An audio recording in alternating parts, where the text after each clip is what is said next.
Ito mula kay Philippines Trending News mga tol. Ito pag-usapan ulit natin, no. Dahil si Putin mga tol ay lagi daw merong dalang dalawang briefcase.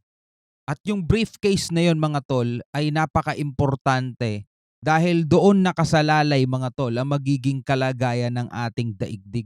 Dahil di umano na yung briefcase daw na yon ay isang remote kung saan pag pinindot yon ni Putin mga tol, umpisa na ng ating kinakatakutang pwedeng maganap mga tol, 'di ba?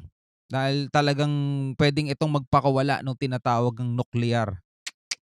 Well, anyway, panoorin natin 'to mga tol at kasama na rin ng iba pang mga balita mula rito kay Philippines Trending News mga tol. Pero bago natin 'to simulan, huwag mong kalimutan mag-subscribe. Click nyo na rin ang notification bell para ma-notify kayo whenever na may mga bago tayong reaction video tulad nito. Huwag na natin patagalin pa, para panoorin na natin 'to.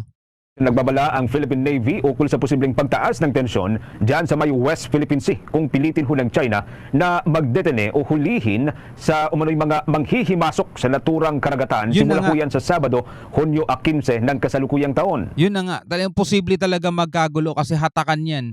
Ayon kay Navy spokesperson for the West Philippine Sea, Commodore Roy Vincent Trinidad, sa kasalukuyan umaasa ang Philippine Navy na hindi ito ipipilit na gawin ng China dahil sa tiyakan niya na lalo lamang lalala ang maritime dispute sa pagitan ng bansang Pilipinas at ng bansang China.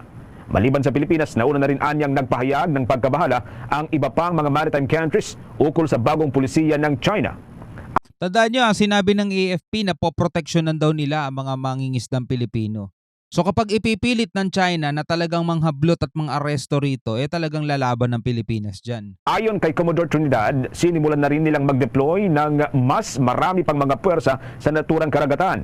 Kabilang na ho dyan ang mga barko ng Philippine Navy, yung mga barko, mga vessel ng Philippine Coast Guard at mga barko ng Bureau of Fisheries and Aquatic Resources. Maging ang iba pang mga maritime partner o yung mga kaalyado ng Pilipinas ay ramdam rin ang kanilang presensya sa West Philippine Sea. Pagtitiyak nitong si Commodore Trinidad na may mga nakalatag ng contingency plan ng Philippine Navy at iba pang mga ahensya ng pamahalaan katulad ng Bureau of Fisheries and Aquatic Resources, sa sandali raw na ipilit itong gawin ng China, ngunit patuloy naman umaasa ang hukbong katihan ng Pilipinas na hindi ito itutuloy ng naturang bansa. Yun. Maalala mga kabumukas na nation na una pong nagpataw ng unilateral fishing ban ang China dyan sa may West Philippine Sea at nagbabalang simula sa June 15. Ito ay sa araw na hunang Sabado, manghuhuli na ito ng mga itinuturing nitong mga nanghihimasok sa kanilang teritoryo sa karagatan na pilit po nitong inaangkin kahit na hindi naman po ito pag-aari. Tama. Hello, what's up mga sangkay? This is me, I'm back. Pag-usapan po natin ito ngayon mga sangkay. Itong Russia daw po ay naglabas na ng mga target nila. Ito po ay mga target nila mga bansa kung sakaling magpapalipad po ng nuclear. At medyo curious po ako, no? Dahil usapang nuclear weapon ito po ay delikadong-delikado, may 8 daw pong mga bansa. Nako. Nako po. Na target ni Putin na nakaset na po sa remote, ano ba tawag nun? Remote control ba yan? Mga sangkay ng nuclear nila? Usapan po natin yan mga sangkay. Ito po yung balita. Russian TV, ipinakita daw po yung mapa kung saan itong si Putin ay magdi-deploy ng kanilang missile. So talagang di maaawat si Putin. Kumbaga ito yung matinding babala ni Putin na once na hindi nyo ko tinantanan at pinagtulong-tulungan nyo ko, damay-damay na talaga tayo. So usapang nuclear po ito mga sangkay. Ano-ano kaya mga bansa ito? Okay, bago natin tingnan ito at alamin mga sangkay, ito lamang po ay highlight. Ano ang mayroon mga sangkay sa ano ba tawag dito, parang remote control nitong mga nuclear ni Putin. Ito mga sangkay, may tinatawag po ditong nuclear briefcase. Okay? Na lagi daw po itong dala ni Putin kung saan siya pupunta. At ayon po sa mga balita mga sangkay, anytime pwedeng pindutin ni Putin ito. Siguro na rin to, no, protection niya na rin sa sarili niya, kumbaga babala na kailangan wag nyo akong gagalawin, na once na ginalaw nyo ako, sabog kayong lahat.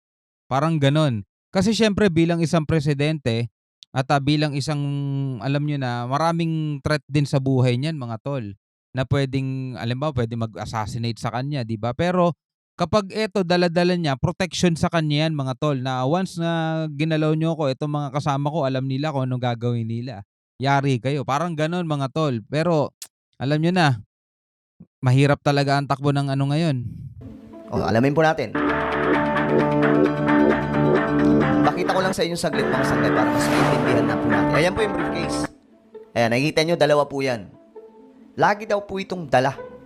A rare footage was shown of Putin's officers walking close behind the president carrying the nuclear briefcase. Napaka-rare daw po na itong footage. Nakitang-kita po itong Bibihirang briefcase na video. kung saan andun po mga sangkay ang pindutan sa pagpapalipad ng nuclear nila Putin. At para po sa inyong kaalaman, ang pinakamalakas na nuclear ay nasa Russia. Na kaila Putin. So, delikadong-delikado ito. Ayan, yan. What is Ito na yung briefcase. this nuclear briefcase?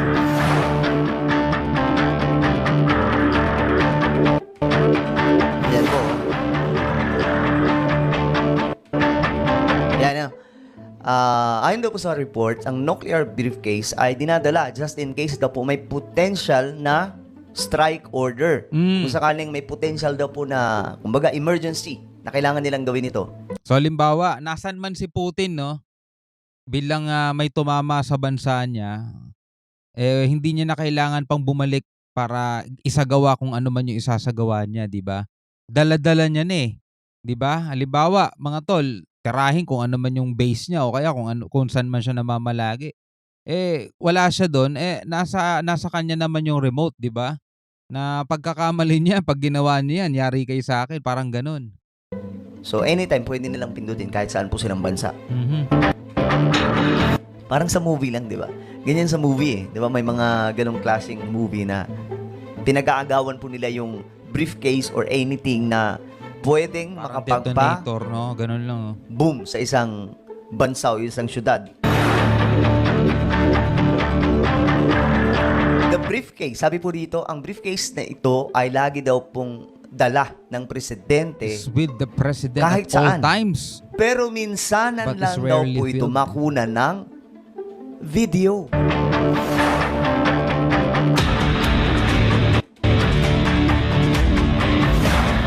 Ayan po yan mga sanggay. Ito po yun.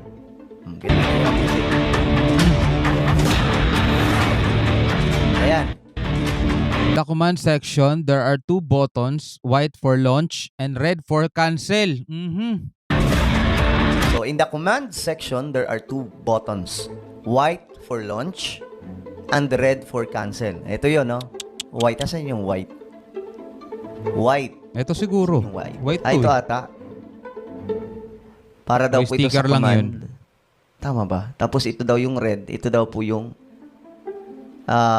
cancel. Okay.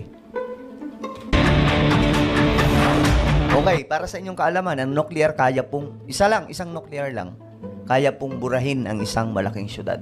Ganyan po kalakas. Sa isang iglap lang, as in, so, Hindi lang isang syudad. Hindi lang isang syudad. May mapapanood kang ganyan sa mga YouTube videos. For example, dito sa Pilipinas, kung gaano yung laki na mapipinsala kapag nagbagsak, depende sa depende sa klase ng nuclear na yun. Talagang aabutin hanggang probinsya, mga tol. Grabe, sobrang laki. Hindi lang syudad.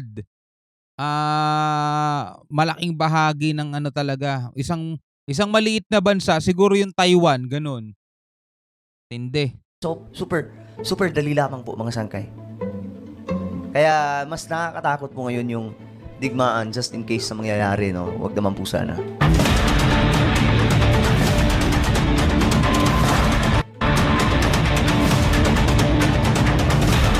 Kahit po yung Russian Defense Minister ay mayroon din daw po siyang ganyan, dala-dala.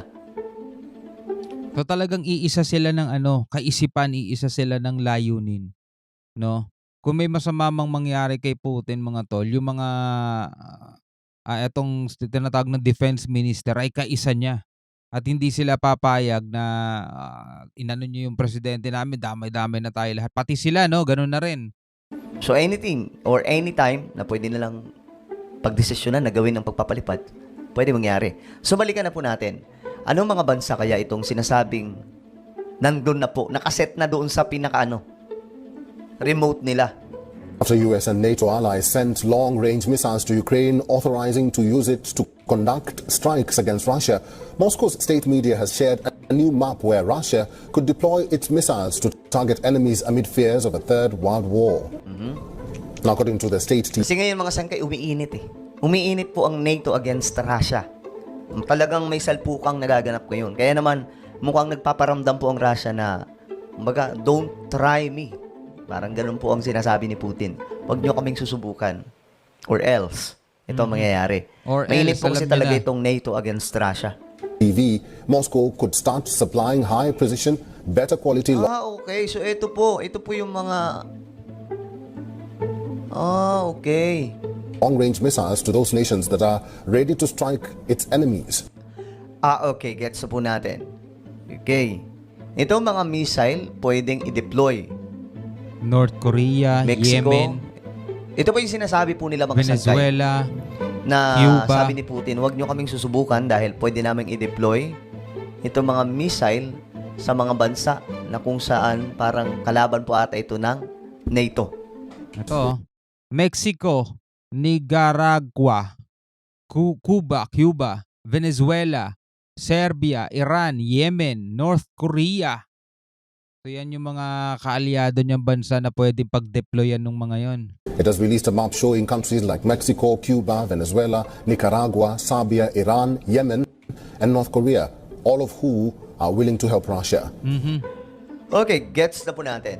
So hindi kabilang ang China. Okay, ang tinutukoy pala dito, hindi po para, hindi pala pinakita dito mga sangkay sa briefcase. Okay, dito, asan na ba yun? Hindi pinakita.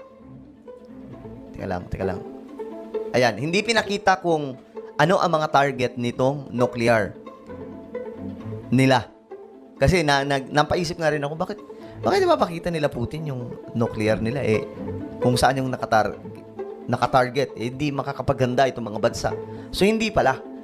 So, ang tinutukoy pala dito mga sangkay, ito po, magde-deploy si Putin ng mga long-range missile sa mga bansang ito ng mga kaalyado nila na willing daw po na sumama sa digmaan just in case.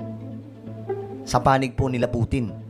The latest, Russia has sent 4 vessels to Cuba, which includes the Navy's Admiral Gorshkov-class frigate and the nuclear submarine Cousin. Grabe, no? Naiiba po ito ngayon, mga sangkay, kasi noong panahon po ng World War II, si Hitler, di ko alam kasi parang Japan lang po ang mainit nun Tapos, Germany. Tapos, the rest, kalaban na po nilang lahat. Pero ngayon, mga sangkay, talaga may kampiyan. Kaya, medyo delikado po ito mangyari. Cuba's Kaya nga ikatlong labanang pandaigdig. Pero mas delikado siya sa ngayon dahil nga sa narating na ng teknolohiya natin, mga tol, ng tao, 'di ba? Iba ng labanan ngayon Kung dati mano-mano, sundalo sa sundalo, ngayon hindi na kailangan gawin 'yun dahil meron na mga unmanned assets na drone katulad niyan. Dati wala namang mga drone 'di ba? Talagang mga jet fighter, helicopter talaga gagamitin tapos lusuban. May mga barracks ngayon, iba ang labanan ngayon. Tapos nuclear pa mga tol. Ang first time na gumamit ng ganyan, Amerika, laban nga rito sa Japan. Yun na yung una at huli, mga tol. At puro puro mga testing na lang yung mga sumunod doon. Ngayon, nakita natin yung nangyari doon sa Japan dati. Napakaliit lang noon mga tol kumpara sa potensyal na kayang gawin ngayon ng mga makabagong sandata mga tol. Kung isi-search nyo sa Google, kung ikukumpara nyo yung ginamit dati doon sa Nagasaki sa Hiroshima, maliit lang yun kung ikukumpara mo sa kayang gawin ng mga bago ngayon. At kung ano man yung meron si Putin. Kaya talagang, ay naku po, sana wag naman sa ating panahon. Ay naku po. Anyway mga kapatid, bilang isang Pilipino, ano ang masasabi mo rito? Comment ka na lang sa ibaba. Hanggang sa muli, ako nga pala si Shobaldi. Peace out.